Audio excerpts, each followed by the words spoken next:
So hello everyone, कैसे हैं आप सब। मैं आशा करता हूँ आप सब मस्त होंगे, तंदुरुस्त होंगे। देखिए, जब से यूपी पीएससी जीडीसी का आंसर किया है तब से आप लोग के मन में एक कहीं ना कहीं डाउट चल रही है सेफ स्कोर को लेकर। देखिए, आंसर के आने के बाद सभी के मार्क्स में कुछ ना कुछ घटाव देखने को मिला है और आपके भी मार्क्स कुछ ना कुछ ज़रूर घटे होंगे।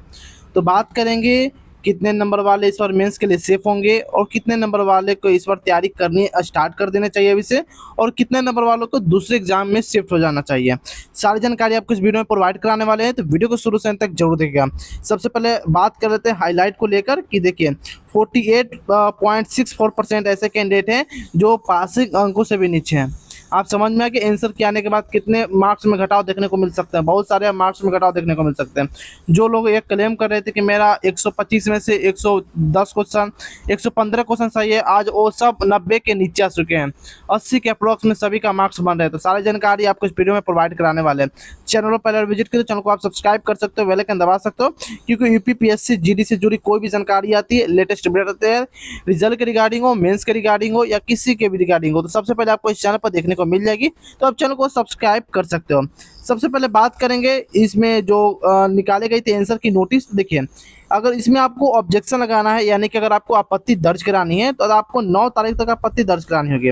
साथ ही साथ अगर बात करेंगे तो आपको कैसे भेजनी है, तो ऑनलाइन इसमें आपत्ति आपको दर्ज नहीं करानी है। आपको चाहे तो डाक के सुविधा से भेजनी होगी या आपको खुद जाकर प्रयागराज में इसके ऑफिशियल जो काउंटर है वहाँ पर आपको जमा करनी होगी। मैं आपको एक सबसे पहले आपको थोड़ा जूम करके मैं आपको दिखा देता हूं ताकि आपको अच्छे से क्लैरिटी बन सके। यहाँ पर आपको दिया गया है कि देखिए, सभी विषयों का केवल सामान्य सेवायोग प्रयागराज। आपको सबसे पहले मैं आपको यहाँ पर एक करके पढ़ा देता हूँ ताकि आपको सारा कुछ समझ में आ जाए। ये प्रयागराज आपको जाना पड़ेगा 211018 के पिन कोड पर। संबंधित डाक द्वारा या अथवा आयोग के काउंटर पर आपको जमा करना होगा। दिनांक 9 जून शाम के 5 बजे तक आपको जमा कर देनी होगी। अगर इसके बाद होते हैं तो आपको विचार नहीं किया जाएगा आपत्तियों पर। आपको ये ध्यान देने वाली बात है। और साथ ही साथ ये आपको यहाँ फॉर्मेट, ये भी आपको यहाँ फॉर्मेट उपलब्ध करा दिया गया है। तो आप फॉर्मेट के हिसाब से सारा कुछ अपना जो भी फिलअप करना होगा फॉर्मेट के हिसाब से, जैसे कि अभ्यर्थी का नाम, अनुक्रमांक, परीक्षा का नाम, विषय का नाम, और साथ ही साथ यहाँ पर अपना बुकलेट नंबर वगैरह, अभ्यर्थी का हस्ताक्षर, सारा कुछ मेंशन कर देना होगा। ठीक है, ताकि आप अपना ऑब्जेक्शन लगा सकें।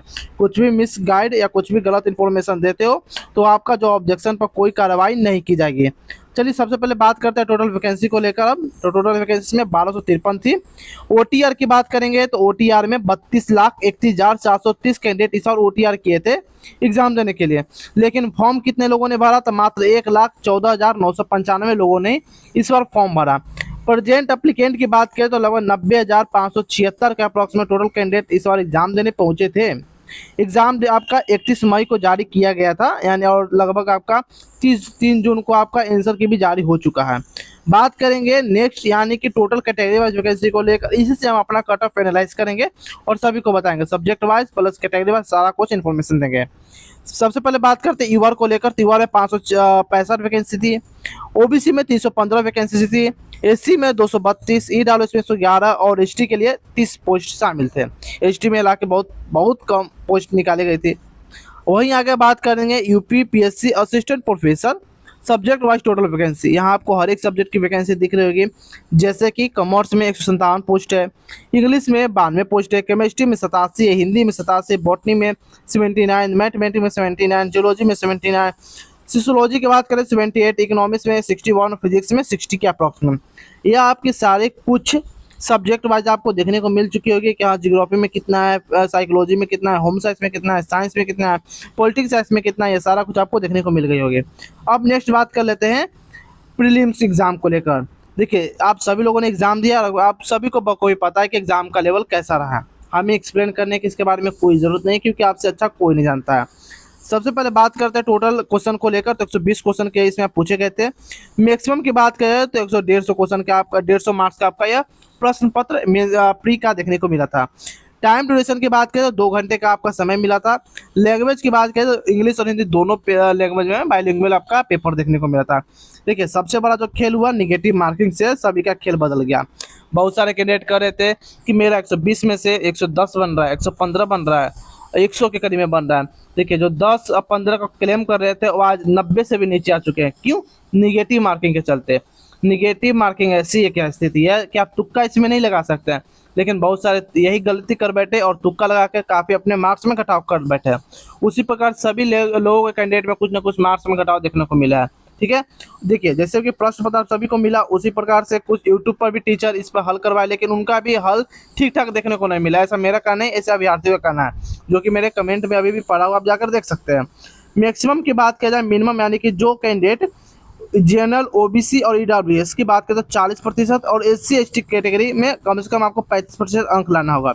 यही वह कैंडिडेट हैं जो लगभग 46 दशमलव, मैंने आपको अभी डाटा बताया था कि 46.64 कैंडिडेट ऐसे हैं जो ये पासिंग मार्क्स भी अचीव नहीं कर पाए। जो ये आपको क्राइटेरिया दिख रही है, ये छोटी मोटी क्राइटेरिया नहीं है, बहुत सारे कैंडिडेट इसको पास नहीं कर पाते हैं। वो ये 46% के अप्रोक्स में इस कैटेगरी को भी पार नहीं कर पाए, यानी कि इस बॉर्डर को भी क्रॉस नहीं कर पाए। वही बात करेंगे मेंस को लेकर, तो मेंस आपका लिखित एग्जाम होता है, इस आप सभी को मालूम है, अगर नहीं मालूम है तो आप सबको मैं बता दिया। मेंस आपका जो होगा वो पेन पेपर आपका होगा, यानी कि आपको लिखना होगा। क्या लिखना होगा मैं आपको बताऊंगा। टोटल इसमें 20 क्वेश्चन होंगे जो कि कंपलसरी होंगे, सभी को आपको हल करना जरूरी है। मैक्सिमम यानी कि आपको 20 क्वेश्चन 200 मार्क्स के होंगे।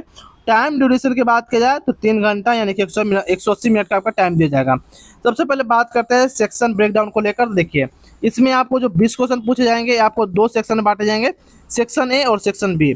सेक्शन ए में आपका शॉर्ट आंसर क्वेश्चन होंगे और सेक्शन बी में लॉन्ग आंसर क्वेश्चन है। मैं इसलिए आपको बता रहा हूँ, अगर आप कट ऑफ क्लियर कर पाओ तो इस सब की जानकारी आपको होनी जरूरी है, और अगर सटीक जानकारी नहीं होगी तो आप तैयारी मेंस के नहीं कर पाओगे, और फिर बाद में वही होगा जो पिछले कई सालों से आपके साथ होता आ रहा है। सबसे पहले बात करेंगे शॉर्ट में, तो शॉर्ट में कम से कम आपको 125 वर्ड में आपको लिखनी होगी और 80 मार्क्स के होते हैं। लॉन्ग क्वेश्चन की बात करेंगे तो 200 वर्ड में लिखनी होगी, 10 क्वेश्चन होते हैं जो कि 120 मार्क्स के होते हैं। इसमें भी 10 क्वेश्चन, इसमें भी 10 क्वेश्चन, और ये 10 क्वेश्चन 120 मार्क्स का, और यह 10 क्वेश्चन आपको 80 मार्क्स का होता है। इसमें आपको 125 वर्ड लिखने होंगे, इसमें आपको 200 के वर्ड के करीब में आपको लिखनी है। 200 से कम नहीं लिखनी है, 200 से ज़्यादा ही लिखनी है, लेकिन कम नहीं लिखनी है। इसी प्रकार से भी है कि 125 से कम नहीं लिखनी है, 125 से ज़्यादा हो जाए ठीक है, कम नहीं होना चाहिए। मार्किंग स्कीम की बात किया जाए तो इसमें कोई भी किसी भी प्रकार का निगेटिव मार्किंग नहीं है, जो सबसे ज़्यादा प्लस पॉइंट आपको ये बनता है। इसमें there is no negative marking in the mains written exam. इसमें किसी भी प्रकार का कोई रिटन एग्जाम नहीं है, तब पूरा के पूरा अटेम्प्ट कीजिए। कुछ भी आता है वैसा मत लिखिए, क्योंकि मैं नंबर कट सकते हैं, भले निगेटिव मार्किंग नहीं है लेकिन नंबर कटेंगे, क्योंकि पेन पेपर का है। अपना थोड़ा सा ग्रामेटिकल पर फोकस रखिएगा। अगर हिंदी में है, हिंदी अच्छे से लिखिएगा, इंग्लिश में अपना वर्ड मीनिंग वगैरह सुधार कर लिखना होगा, क्योंकि जो लिखित एग्जाम होता है उसमें काफ़ी डीपली चेक किया जाता है। चलिए आगे बात करते हैं फाइनल स्टेप को लेकर, जिसमें आपको इंटरव्यू होंगे। इंटरव्यू में आपसे ज़्यादा कुछ नहीं पूछे जाएंगे, सिर्फ आपके सब्जेक्ट के रिगार्डिंग क्वेश्चन पूछे जाएंगे। जो भी आपका सब्जेक्ट है उसी के रिगार्डिंग क्वेश्चन पूछे जाएंगे, और ये आपके 25 मार्क्स के होने वाले हैं। अब बात करते हैं कि आखिर ये बताइए कि फाइनल में लिस्ट कितना पर तैयार होगा, क्योंकि आपने पहले भी प्री में भी आपको ने बता दिया कि प्री में भी आपका होती है, फिर आप बता दिए मेंस में भी। तो सबसे पहले मैं बता दूं कि प्री का कोई इसमें आगे कोई लेना देना नहीं है। प्री आपका 150 क्वेश्चन है, 150 धरा के धरा जाएगा, इससे आपको कोई लेना देना नहीं है फाइनल में लिस्ट पे। फाइनल में लिस्ट की अगर बात करेंगे तो आपका यही लेना देना है कि आपको कम से कम 225 मार्क्स का आपका बनने वाला है, यानी कि मेंस का 200 क्वेश्चन और प्री का और इंटरव्यू का 25 क्वेश्चन जुटेंगे, उसी के आधार पर आपका फाइनल में तैयार होने वाले हैं। आई होप आप सभी को इतना जानकारी समझ में आ चुकी होगी। फिर भी कोई अगर डाउट बचे तो कमेंट सेक्शन के माध्यम से आप हमसे पूछ सकते हो। कमेंट में भी बताइएगा कि आपके कितने मार्क्स बन रहे हैं या कि आपके कितने क्वेश्चन सही है और सब्जेक्ट क्या है, कैटेगरी क्या है। अब बात करते हैं सेफ स्कोर को लेकर कि सेफ स्कोर क्या रहने वाले रहेगी। मेल फीमेल दोनों को बताएंगे। सबसे पहले बात करते हैं ईवार को लेकर। अगर 120 क्वेश्चन में से अगर आपके 70 के करीब में अगर आपका बन रहा है तो आप सेफ हो, 70 करीब में बन रहा है तो आप सेफ हो। ओबीसी की बात किया जाए, अगर आपके 68 के अप्रॉक्स में बन रहा है तो आप सेफ हो। वहीं बात करेंगे ईडब्ल्यूएस को लेकर, अगर आप ईडब्ल्यूएस से बिलोंग करते हो तो 65 के अप्रॉक्स में अगर बन रहा है तो आप सेफ हो। एससी की बात किया जाए तो 60 के अप्रॉक्स में, और एसटी के लिए 58 के अप्रॉक्स में अगर बन रहा है तो आप सेफ हो। इतना क्वेश्चन सही है तो आप सेफ हो। मेंस के लिए आप मेंस की प्रिपरेशन कर सकते हो। अब बात करते हैं फीमेल कैंडिडेट को लेकर। तो फीमेल कैंडिडेट की बात करेंगे तो जितने भी मैंने आपको मेल कैंडिडेट का भी कट ऑफ बताया, उसमें से आपको 2 से 3 नंबर माइनस करना है, ज़्यादा नहीं, 4 5 6 नहीं, 2 से 3 नंबर ही है, क्योंकि ज़्यादा का अर्क फर्क आपको देखने को नहीं मिलेगी फीमेल को लेकर। बात करेंगे सब्जेक्ट वाइज कट ऑफ को लेकर, तो सब्जेक्ट वाइज कट ऑफ बताने के लिए अभी मेरे पास इनफ डाटा नहीं है। इसके लिए आप कमेंट में अपना कट ऑफ या अपना मार्क्स जरूर बताइए कि आपका मार्क्स कितना बन रहा है, आपकी कैटेगरी क्या है, आपका सब्जेक्ट क्या है। उसी के रिगार्डिंग से हम अगले वीडियो में सब्जेक्ट वाइज आपके कट ऑफ जरूर बताएंगे। बाकी और भी इन्फॉर्मेटिव वीडियो के लिए आप हमारे चैनल को सब्सक्राइब कर सकते हो, बेल आइकन दबा सकते हैं, क्योंकि यूपी पीएससी जीडी से जुड़ी कोई भी जानकारी आती है, लेटेस्ट वीडियो आती है, तो सबसे पहले आपको इस चैनल पर देखने को मिल जाएगी। तो चैनल को आप सब्सक्राइब कर सकते हो, बेल आइकन दबा सकते हो। तो फिर मिलते हैं कोई और इन्फॉर्मेटिव वीडियो में, तब तक के लिए जय हिंद जय भारत दोस्तों।